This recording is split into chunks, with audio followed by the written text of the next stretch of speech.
raising animals is hard. It's really fucking hard. The hardest thing about it is trying to do everything in your power and then just feeling like you failed your animals when things happen out of your control. I know I've had tragedies on my farm and I have documented them. And I document them not for sympathy. I don't document them to make you feel bad for me as a, any kind of publicity thing.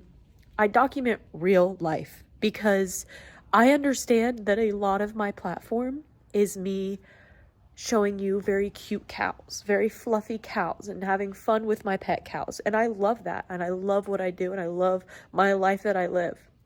But there's also really hard times. There are times when I just want to crumble. There are times when I question myself as a cattle woman. And this is one of those times. And I know that it seems silly to film myself crying. I understand. And I know that a lot of people don't understand it. There's always going to be rude people. But I think that there's benefit.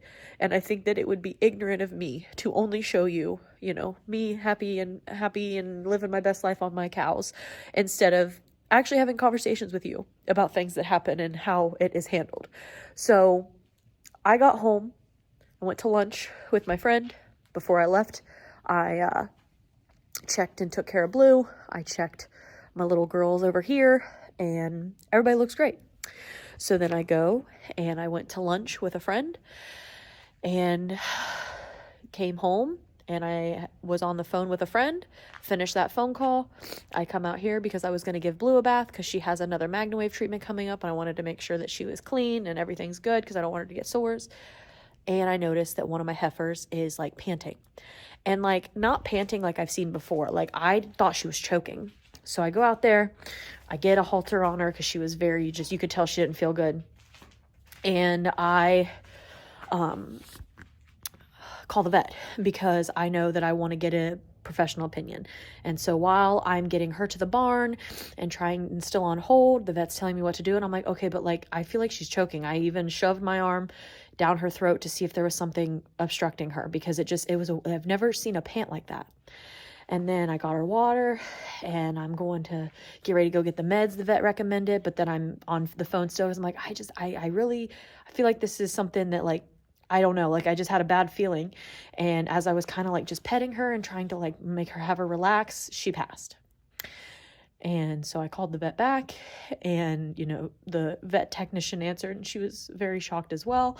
And so I am waiting to hear back because my vet does offer 24-hour service. And I know that this isn't necessarily an emergency. So I'm waiting to hear back from what they decide to do with that. Because I want them to come out and I'm willing to pay the emergency fee for them to come out because I'm scared. To give you a little backstory, in January, if you don't know, I had 2 cows pass out of nowhere. We did an autopsy and the findings were a little inconclusive. Autopsies are not always, you don't find your answer, unfortunately. Okay, sorry for that cut. I thought it was one of the vet cells. That's why I answered, but it was just a collect caller. So a third of the time you find out as soon as you open up that animal. A third of the time you find out when you send the tests off and you get results. And then a third of the time you never find out. There were signs in her lungs that it was onset pneumonia. And I had talked to other people that have animals in the area and they had cows drop out of nowhere. And Ohio has had very strange weather recently. And just very up and down. And Ohio is usually pretty up and down, but it was very, very aggressive last winter. We would go from 60 to 20 and just, vice versa. So that was the best that the vet could come up with, was just onset, fast acting pneumonia. And it just took my girls out. They were just laying like they had just collapsed at the feeder. And that's very uncommon. And Nesquik was with her friends, which is very uncommon behavior because normally if a cow is sick, they will separate themselves. They will not be near the herd. If you guys have been here long term, I had a cow doobie that got sick I don't remember exactly how long ago. But I noticed she was sick because she was separated. And, I check my girls at least once, twice a day for health checks because, that's a big factor in, making sure my girls are good because they're on full pasture. So they don't need fed every single day. And so I worry because I don't want it to be onset pneumonia, because if it took out Nesquik so quick, it could take out my other girls. So I brought everybody that was with Nesquik in the barn. I took some temperatures. I had 102.1 and 102.9, which cattle run a little bit hotter than humans. So that's not necessarily concerning, but I still want a vet to come out. And then something that actually happened, we had, this was before I was ever on the internet. I'm trying to remember by college years when it was. I want to say it was probably like 2017 and maybe 2016. Or maybe it was sooner. I'm not 100% sure. I'd have to look back at records, but we had to have a vet come out like 3 times in like a year and a half point, because our whole herd was sick with something respiratory. And so finally the third time we both were like, let's send some blood off. Like, what the hell's happening? And so we sent blood samples to Ohio State, and it came back that there was a virus that was being spread by the deer. I don't remember the scientific name for the virus, or I would love to share that with you. But basically the deer were drinking my cow's water and contaminating it and getting my cow sick. And the only thing the vet told us we could do was just be hypervigilant and try to get some deer hunters in here to weed down the population, or you can get a nuisance order because of that, where you basically can just kill all the deer. But I didn't want to do that because like that just doesn't feel, I don't know, I don't feel like that's right. But so we're at a standpoint. That's, the vet was kind of like, that could be it. Obviously I don't want to make a vet take time out of their evening when they could be with a family and come out here, but I also don't want to have the suspicion of all night of wondering if my cows are okay. So I checked the girls. Like I said, some of the temperatures are higher, but not like crazy high. I went down and checked the rest of the herd who hasn't been with these guys, and they all look good. I was just staring at them like a psycho because I'm trying to see if they're breathing weird. Their eyes are all clear, their ears are perky, their noses are clear. No one seems like they're labored breathing. So I'm at a standstill, and I know it seems weird, and I think it's weird too. It's been a weird adjustment of my life, but I've had a lot of influx of comments that are like, oh, I want your life. Oh, and like, I understand, like I do love my life too. Like, I'm not trying to sit here and be like, no, you don't. Like, I'm not doing that. But I just think it is ignorant, and I think it is unfair to only share with you a highlight reel, all the good and fun parts. And I also like being open and honest and transparent, because I never want you guys to think I'm hiding anything. I don't come on here and, oh, let me cry so it makes it real. This is real shit for me. This fucked up my whole day. Because these are not just my animals, they're my family.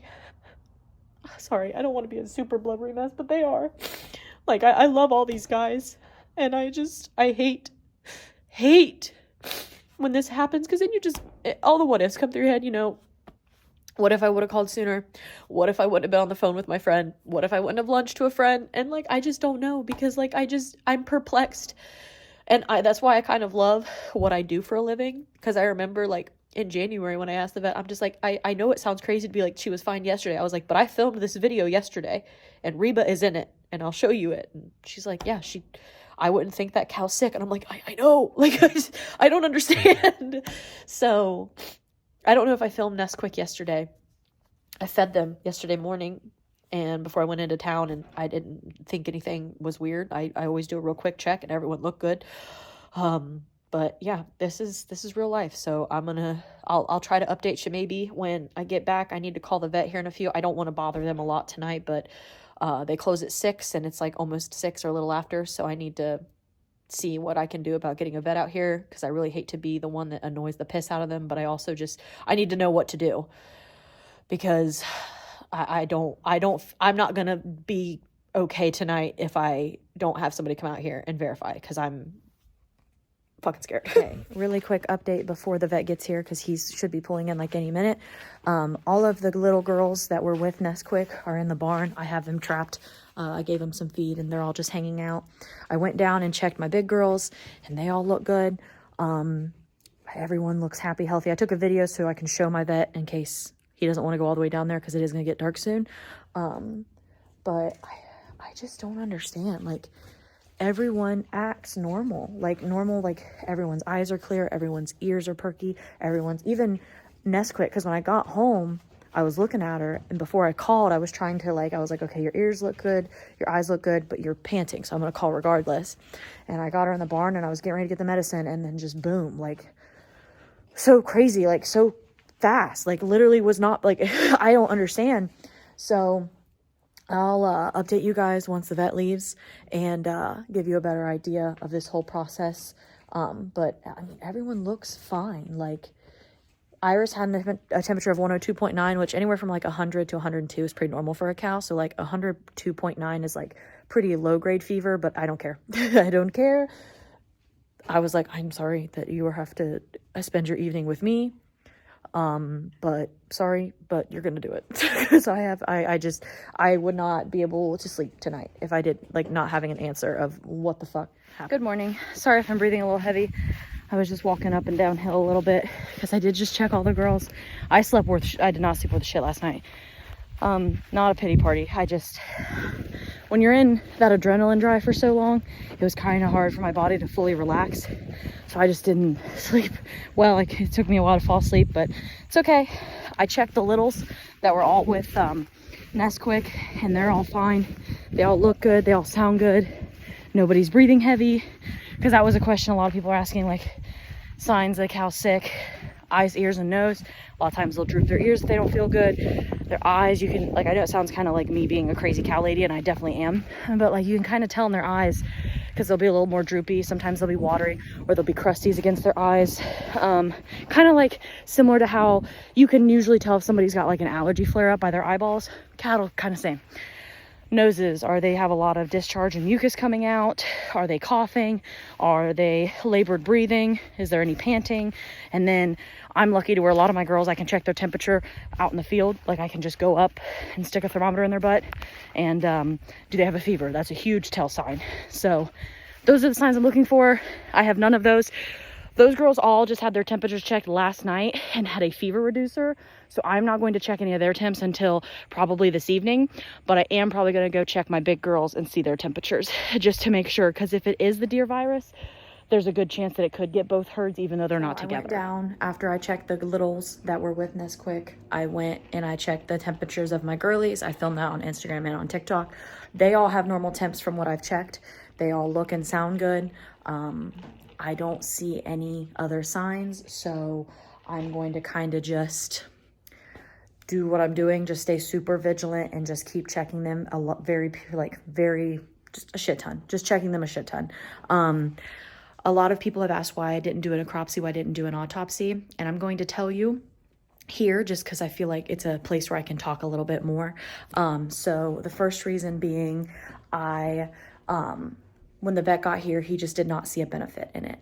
He did not really see if it was going to be a super beneficial aspect because sometimes you don't get an answer, and sometimes even getting an answer necessarily isn't beneficial. And what I mean by that is if we did do the necropsy and sent off the samples and they got back to us and were like, oh, it was deer virus. There's nothing I can tangibly do to be able to prevent deer being on my property. I would have to build 10, 12-foot fences. That would cost me 65 to, I don't even know what building prices would be now. It might even be six figures to build that much fence around my property. And I can't keep them out of my water, even if I put cameras up. What am I to do? I don't want to just kill all the deer. I don't really feel like that's, I don't know. Like, I would like to be a place, I like that other wildlife can live on my property.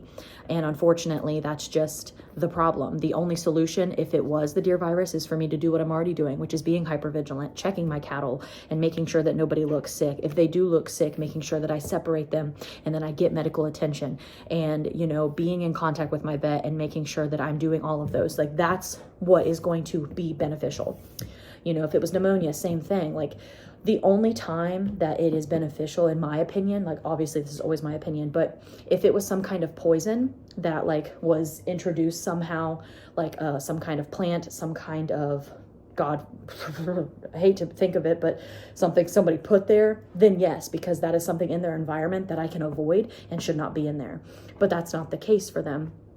We really don't think. I mean, I can't say with 100% clarity no, but you know, that's the only time that a necropsy, in my opinion, would be like super, super beneficial. And the third one, I want to lead with a trigger warning because this can be kind of traumatic to hear. So I'm just giving you time to, if you don't want to hear it, gets a little graphic. when you have a vet come out and it's just you and the vet, because they come out with their truck and that's it, and you have to work with large animals, you become hands-on. You become that helping hand. And so in January, when we did an necropsy on Reba, I had to help. I had to help cut open my cow. And I'm sorry for getting emotional, but it's just, it's fucking hard and it's a little traumatic. Because you have to put that aside because you know that it might benefit your other ladies and you know that it needs to happen, but it's still really, really hard. And I had already witnessed Nesquik pass in front of me. I actually had my hands on her because I tried to do CPR. I didn't know if it would work, but I felt hopeless. And I didn't want to have to do that if it wasn't going to be like without a shadow of a doubt beneficial. And my vet was like, no. And that's also money that I need to save because I am going into my busiest season. I am a social media person and I do have my business, but I do not make oobles and boobles of money. I just got my transfer from TikTok and I made $150 last month. And I'm grateful. Like, I don't want it to ever seem like I'm like, that's not enough money, but like, that's what I spend a lot of time doing. And so it's just, you know, I have to make sure that it's beneficial. And I already have an emergency vet bill, and it's an emergency farm call, and they charge every 15 minutes. And so I have to make sure that I'm using that time wisely, and I have to make sure that I'm not spending too much money on something that would hinder me from being able to do something later on. And I'm about to come into winter where I might have more vet bills because I'm going to be having baby calves born, and I have feed bills that I have to pay for, and I might have to get more hay. And so it's just making hard decisions with the best benefits, and you have to kind of weigh those pros and cons really quickly. So Nesquik is being buried, I think Dad already did this morning, on the farm.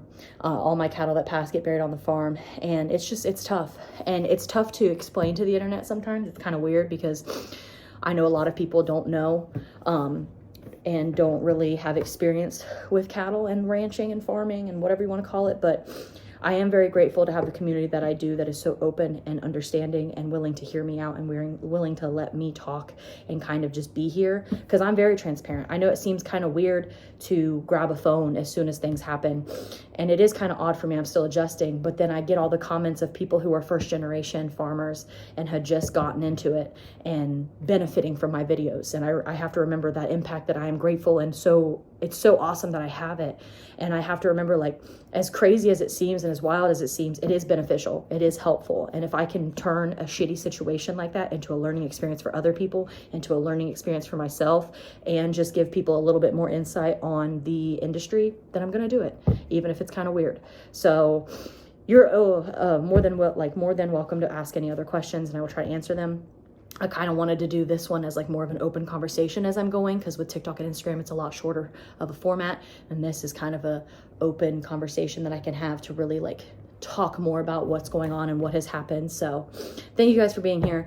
And thank you guys for being the awesome community that we've been able to grow here, because it's really incredible. And I really hope you guys know I really appreciate it. But so far, so good. We'll keep updating, and I'll let you know if anything changes. I'll be right on it, and if anything does go weird. But right now, everyone seems happy, healthy, and good to go, and I'm really hoping it stays that way. So I will see you guys in the next video.